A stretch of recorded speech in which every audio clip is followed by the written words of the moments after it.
السلام عليكم ورحمة الله وبركاته. نبدأ بالصلاة على سيدنا محمد، اللهم صل عليه. رح نساوي وصفة قريب بدون تعقيدات. هي الوصفة صار لي سنتين بساويها وما فكرت بشوف غيرها على قد مو سهلة، حتى مكوناتها كتير بسيطة وطعمتها بتاخد العقل ولا غلطة. خليكم معي تشوفوا الوصفة. هلأ بدنا نبلش بالمواد. عنا 3 بيضات، بدنا نحط البيض بحرارة الغرفة.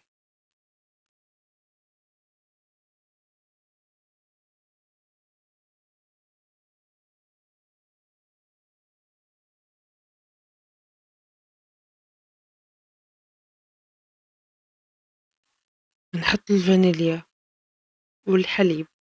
شوفوا إذا مو حابين تعملوا كمية كبيرة فيكم تعايروا، لكل بيضة كاسة حليب وظرف فانيليا.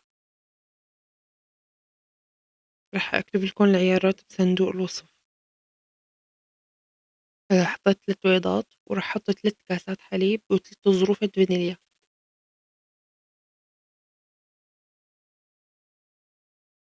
إذا بتحبوا الكمية أقل مثل ما قلت لكم فيكم تحطوا بيضة واحدة وكاسة حليب واحدة وظرف فانيليا واحد. نخلطهم بالخلاط شوي.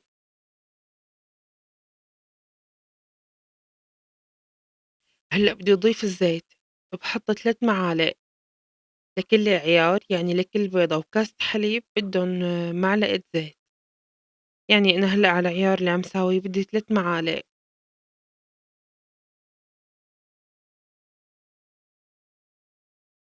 هلأ لكل كاسة حليب باحتاج من ال3/4 الكاسة لكاسة الطحين حسب الطحين اللي عندنا. أول شي إذا عاملين عيار كبير حطّوا متلي، حطيت كاستين وخفّقتهم. بشوف إذا الملمس تبعُن محتاج طحين باحط كاسة كاملة،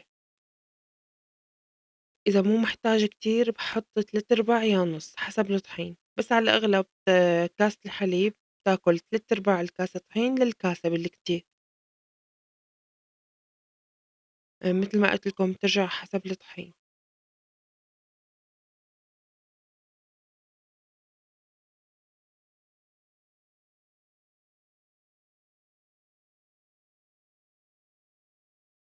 بنحاول ننزّل الزوايا لإنه بيكون علقان طحين. على فكرة فيكم تساوى بالمضرب اليدوي. وما شاء الله هيك لازم يكون الخليط، هيك بيكون صار عندنا الخليط جاهز.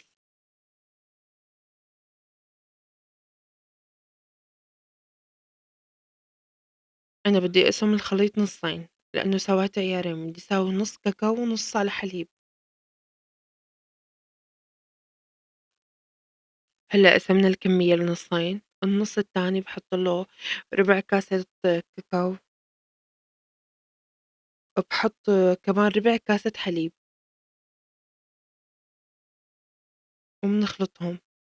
إذا ملاحظين ما حطيت سكر لإنه بدنا نحشيها شوكولا، إذا بتحبوا تاكلوها سادة فيكم تحطوا سكر.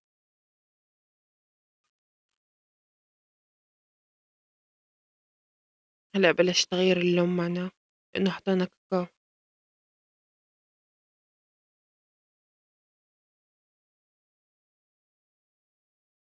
وهلأ صار معنا الخليط جاهز، صار عندنا خليطين على كاكاو وعلى حليب. هلأ عندي المقلاية أنا عم باقلي فيها. باحط لها رشة زيت وبامسحها بالمحرمة.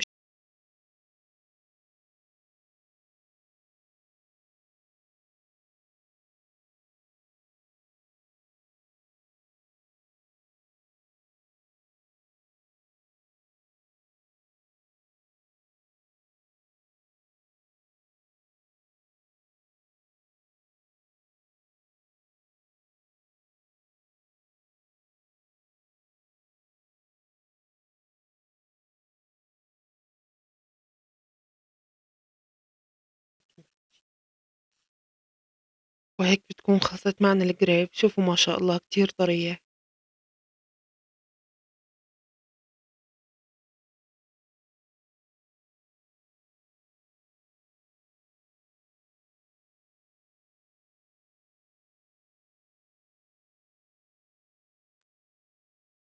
وهون مساوي أشكال للأطفال اللي عندي، الولاد بيطير عقلهم بس يشوفوا هيك أشكال حلوة.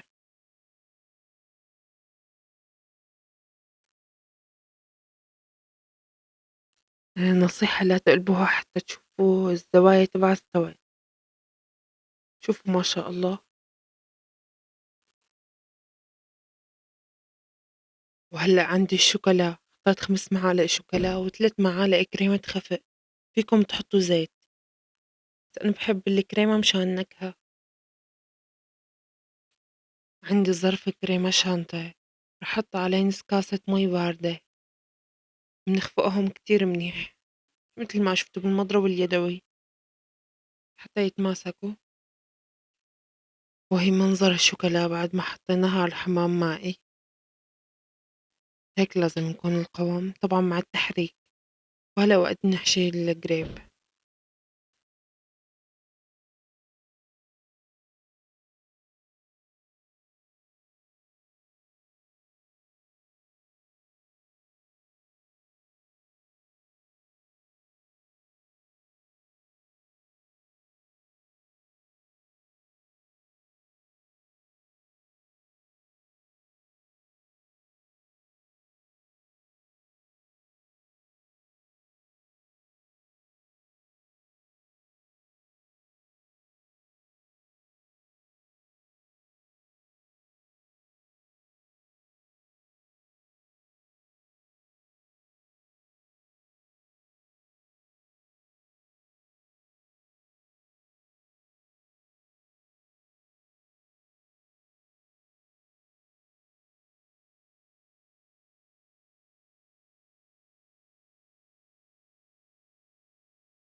هو تزيين بيكون اختياري،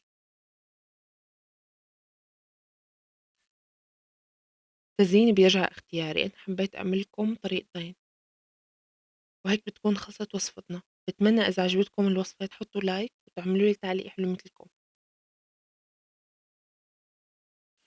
استنوني بوصفات جديدة، وإذا في وصفات معينة اكتبوا لي إياها بالتعليقات إن شاء الله بنساويها.